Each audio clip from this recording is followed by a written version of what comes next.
Bonsoir et soyez les bienvenus dans votre émission La classe des mystères. La classe des mystères, c'est votre émission qui vous parle de l'invisible et du visible. Avec la classe des mystères, le surnaturel devient naturel, l'extraordinaire ordinaire. Et suivez toujours votre émission La classe des mystères sur votre chaîne préférée AGTV. Avec AGTV, osez la différence, allez au-delà de vos limites. Namasté, âme divine, et soyez les bienvenus à votre rendez-vous du donner et du recevoir. Pour ceux-là qui ne me connaissent pas, moi c'est le coach La Racine, naturopathe, métaphysicien et coach de vie. Étant naturopathe, étant coach de vie, parfois il y a des sujets de la société sur lesquels il faudrait qu'on se penche pour pouvoir donner notre apport, pour que chacun puisse savoir où se trouvent ses responsabilités. Et le sujet du jour, c'est la cause de mortalité ou bien la mort précoce des jeunes aujourd'hui. Parce qu'on remarque que de nos jours, que les jeunes meurent de façon tragique et de façon inexplicable. Et pour cela, il faudrait qu'on puisse limiter les responsabilités, pour que les gens puissent savoir en réalité où est-ce que se trouve le mal. Puisque avant, quand on apprend que quelqu'un est mort, bon, il faut remarquer que la plupart, c'était des vieux, des gens qui réellement ont fait leur vie. Et quand ils s'en vont, bon, c'est parce que, bon, quand un homme meurt, un autre homme ne peut pas applaudir, mais on sait quand même que celui-là a fait sa vie et il est quand même temps pour lui de tirer sa révérence. Mais aujourd'hui, ce n'est pas le cas. Mais pourquoi est-ce que cela est remarqué? C'est pour ça qu'aujourd'hui, nous avons pris le sujet de discuter, de faire un débat sur ça, pour que les gens puissent savoir ce qu'il faut faire et ce qu'il ne faut pas faire dans la société. Et quand nous nous sommes penchés sur ce sujet, nous avons trouvé que le premier point, la première personne qu'il faut responsabiliser, c'est d'abord les parents. C'est d'abord les parents parce que un enfant naît dans un cadre, dans une famille. Et c'est la famille qui lui donne une éducation. On dit la maison éduque et la rue élève. Quand la maison rate l'éducation, c'est la rue qui prend la relève. Et c'est à ce niveau-là que tout est inculqué à l'enfant. On lui dira non, faut pas avoir crainte, il vaut mieux mourir riche que de mourir pauvre, machin. Et si l'enfant déjà dans son cadre familial, on lui a déjà inculqué dans la tête que il y a certaines limites qu'il ne faut pas franchir, même si on est en train de chercher l'argent. Si on apprend l'enfant à savoir ce qu'on appelle l'éducation financière, l'enfant sait qu'il y a des limites à ne pas franchir. Et là, les parents auront joué leur rôle. Parce que nous, quand nous étions venus sur le campus, à l'université, on a eu à rencontrer beaucoup d'amis. Et qui étaient dans ci, qui étaient dans ça. Et qui mangeaient allègrement, qui avaient les motos, les moyens que je ne pouvais envisager avoir.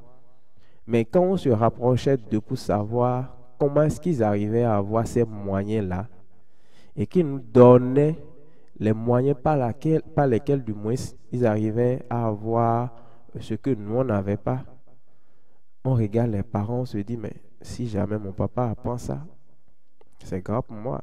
Si jamais mes parents apprennent cela, on risque de me renier. Vous voyez? Donc déjà, tout ça fait que l'enfant a déjà certaines limites à ne pas franchir. Ça fait qu'aujourd'hui, nous, on est là. On a eu des amis qu'on a connus qui ont roulé voiture, qui ont couché avec les belles filles qu'ils ont eu à rencontrer sur leur chemin. Mais malheureusement, ils ne sont plus là aujourd'hui parce qu'ils n'ont pas connu cette éducation financière de la part des parents. Quand nous quittons le côté responsabilité des parents, je viens de dire tout à l'heure que la maison éduque et la rue élève. C'est vrai que les parents auront joué leur partition, qui est de les éduquer, de les mettre les bonnes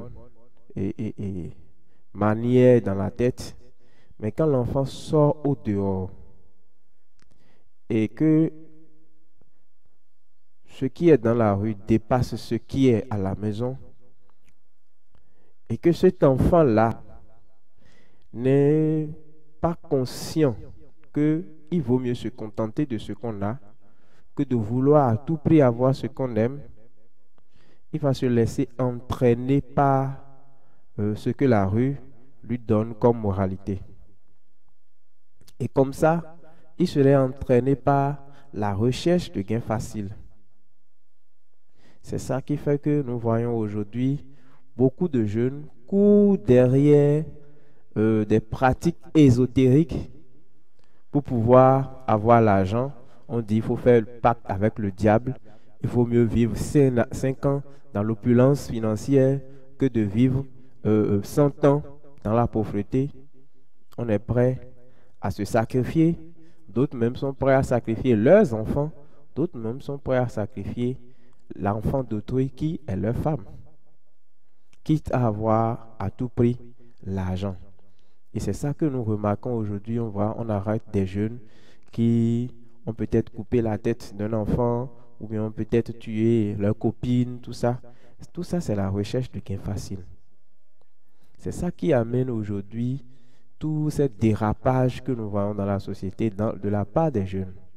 Quand nous quittons la recherche du gain facile, je viens de dire tout à l'heure que la recherche du gain facile pousse les jeunes à aller vers des pratiques ésotériques pour avoir l'argent. Voilà. C'est toujours ce côté aussi a ses méfaits. Parce que quand tu vas vers les pratiques ésotériques, ce n'est pas pour, genre, travailler sur toi-même et augmenter ton taux vibratoire, ni pour savoir qui tu es. Et c'est juste pour avoir l'argent. C'est que tu vas faire partie avec une certaine entité et qui vont te demander en retour quelque chose. Tu dois les offrir quelque chose en retour. Et c'est là que nous voyons aujourd'hui beaucoup de jeunes meurent de façon inexplicable.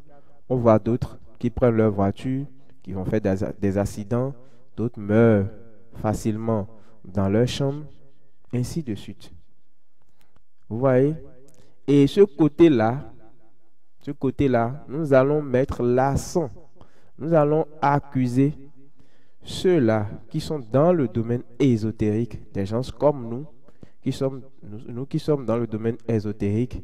Il y a les confrères qui doivent comprendre qu'ils ont leur part de responsabilité dans cela.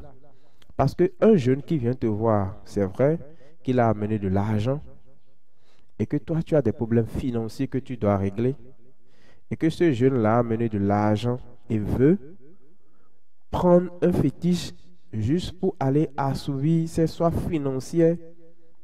Il faut lui dire, là où tu es, tu n'as pas encore la capacité de supporter ce fétiche-là. Parce que chaque fétiche a besoin d'un niveau de sagesse donné. Chaque fétiche a besoin d'un niveau de sagesse donné. Et quelqu'un qui n'a pas atteint un certain niveau de sagesse donné et qui s'adonne à certaines pratiques ésotériques, à coup sûr, les entités vont prendre le dessus sur lui.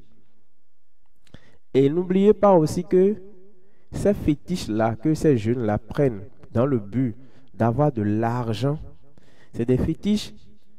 Quand ils commencent par demander des sacrifices, ils commencent petitement et à un moment donné, ils commencent par aller de grade en grade. Parce que plus tu leur demandes de te satisfaire, eux-mêmes vont demander à ce que tu leur donnes aussi plus de force. Et c'est comme ça, un fétiche au début va te demander de poulet, après ça va te demander de chèvre ou bien de bouc. Après, ça va passer sur le cochon. Quand ça quitte le porc, ce fétiche-là va te demander directement le sang humain.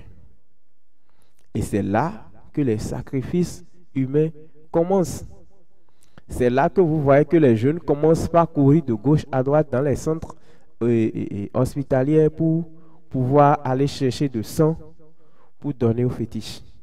On a eu à entendre ça plusieurs fois dans ce pays.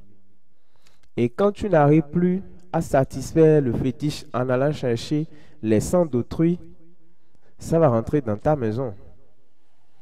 Et pas fini, c'est que si tu ne le satisfais toujours pas, ça va te prendre toi-même.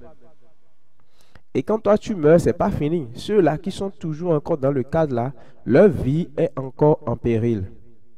Il faut comprendre cela que quand tu vas prendre un fétiche qui demande, à qui tu demandes certains travaux et que ça le fait de façon auto, il faut savoir aussi qu'il y a des répercussions derrière. Et les jeunes doivent comprendre aujourd'hui que c'est des choses qu'il faut éviter.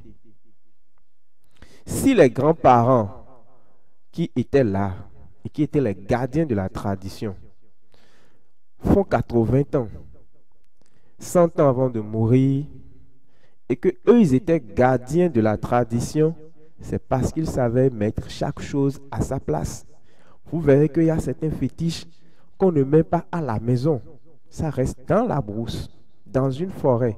Et quand on a besoin de quelque chose, on va faire ce fétiche-là, on fait les sacrifices là-bas et on revient à la maison. Mais de nos jours, les jeunes vont prendre des fétiches qu'ils mettent dans leur chambre à coucher. Ils sont là avec leurs copines ou soit des filles passent. À longueur de journée, on couche avec des filles. Le fétiche est là. Normalement, quand le fétiche est dans un cadre, normalement, on ne doit pas faire ces choses-là dans ce même cadre. On couche avec des filles dans ce cadre. Des filles viennent là et sont en période de menstrues. Et le sang coule. Le fétiche indirectement prend ce dont il a besoin de cette fille-là. Ce qui fera que, à un moment donné, on dira que elle est restée chez son mari pendant des années, elle n'a jamais accouché. C'est normal. Le fétiche a déjà pris le temps de détruire tout ce qui est là, qui peut amener une femme à avoir d'enfants. Ou soit c'est chez l'homme que le fétiche prend. Donc il y a beaucoup de répercussions. Et ce côté-là, on doit s'accuser. Nous qui sommes dans le domaine ésotérique, les gens doivent comprendre que même quand les jeunes vont venir, il faut savoir leur dire non quand il le faut. Il faut savoir quel fétiche donner à qui. Il faut demander aux jeunes, tu es dans ta propre maison ou soit tu es en location. Parce que quelqu'un qui est en location, il y a certains fétiches qu'on ne peut pas avoir en location. Il y a des fétiches qu'on peut avoir quand on est dans sa propre maison. Et il y a aussi des fétiches qu'on ne peut pas avoir à certain âge donné. Prenons par exemple l'exemple de Kennedy. Normalement, d'après ce que moi j'ai entendu sur les grandes personnes, il faut avoir au moins 55 à 60 ans et il faut finir d'avoir des enfants avant d'aller s'aventurer sur le terrain de Kennedy. Parce que Kennedy n'est pas seulement un simple fétiche comme les autres, mais c'est un fétiche qui est lié à la sorcellerie. C'est pour ça quand on lui demande quelque chose, vous voyez que c'est auto.